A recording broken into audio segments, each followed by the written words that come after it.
Di tahun 2024, Indonesia akan menyelenggarakan pesta pemilu di mana para rakyat akan mengumpulkan suara mereka untuk memilih siapa pemimpin Indonesia selanjutnya.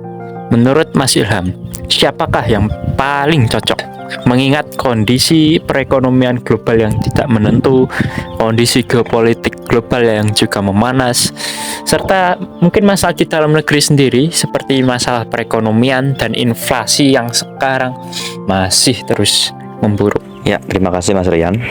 Jadi kalau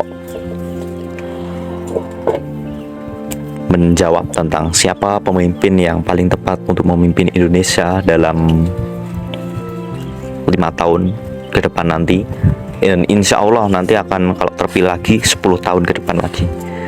Tentunya kalau incumbent kan pasti harus 2 periode lah ya. Iya. Harus maksimal.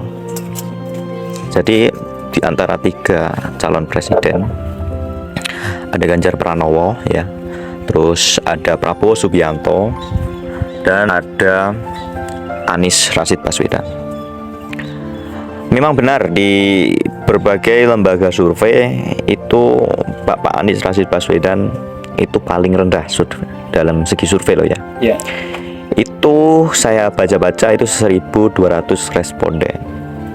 Itu ya kita hormati sajalah ya lembaga survei, karena mereka juga mencari nafkah dari. Tapi lembaga survei juga harus independen kan? Harus independen karena tidak juga ya, ada beberapa isu yang menyatakan kalau itu bayaran atau lain sebagainya untuk mempengaruhi opini publik, untuk menggiring opini publik, sehingga publik Indonesia kan sekarang itu, mohon maaf lah ya, biasanya orang itu memilih dengan banyaknya suara, jadi tidak rasional untuk memilih, jadi gampang terprovokasi oleh berbagai macam lembaga survei. Meskipun itu salah, kalau pengikutnya banyak ya ikut Jadi saja. hal salah bisa menjadi benar, dan itu tugas buzzer. Nah, kalau saya rasional, tolak ukur memilih pemimpin di tahun 2024 itu melihat rekam jejaknya pada saat menjabat ataupun sebelum menjabat juga ya. Saya memilih Pak Anies Rashid Baswedan karena rekam jejaknya jelas di Jakarta, sehingga Jakarta bisa menjadi kota kolaborasi, di mana tidak hanya menjadi pemimpin yang one man show, tetapi pemimpin yang menggerakkan semua komponen untuk ikut turun tangan dalam pergerakan perubahan. Nah, banyak karya-karya yang dibuat oleh Pak Anies Rashid Baswedan ini, dan pro anak muda juga. Jadi ada pemimpin yang mengatasnamakan pro anak muda, tetapi tidak percaya dengan kemampuan anak bangsanya sendiri, dengan anak-anak bangsa sendiri, di mana ya kita tahu mengirimkan TKA tenaga kerja asing Ya, untuk itu sih membangun sebuah proyek, tapi kita tidak mau sebutkan mereknya itu apa. Tapi saya ingin menjelaskan di sini kenapa, karena Pak Anies Rashid Baswedan memang benar-benar pro anak muda, walaupun tidak menjadi exposure yang besar untuk sebuah media mainstream ya. Misal kayak JIS, Jakarta International Stadium, itu 100% anak muda, dan tercatat pada National Geographic Megastructure itu atap dari JIS itu diangkat dari bawah, bukan kok dirangkai dari atas, enggak, itu diangkat dari bawah, dan itu menjadi salah satu rangka atap terbesar di dunia. Jadi kalau ngomong tentang pro anak muda, ya kita jawabannya ya saya Pak Anies. Karena memang kualitas dari anak-anak muda kita juga tidak kalah ya. Jangan menganggap remeh anak muda kita. Jadi pemimpin yang baik itu adalah pemimpin yang menggerakkan semua komponen. Jangan one man show, Mas. Karena kalau one man show capek. Segala urusan ditanganinya sendiri. Kita itu punya bawahan, kita itu punya komponen. Kita itu kalau jadi pemimpin, kita kan punya semua komponen sumber daya kita pegang. Otomatis kalau kita pegang, itu jangan kita one man show. Kalau one man show itu ya seperti itu ya, capek terus gelagapan dan biasanya rangkap jabatan, Mas. Kalau rangkap Wah, jabatan itu sih parah. itu aduh enggak maksimal. Pusing, tidak bisa maksimal. itu. Jadi Pak Anies sudah membuktikan pada saat sebelum di pemerintahan juga. Memang kan bukan orang pemerintahan sekarang juga. Pak Anies itu sebelum pemerintahan juga mendirikan gerakan turun tangan. Gerakan turun tangan itu bisa Mas cek nanti di Google.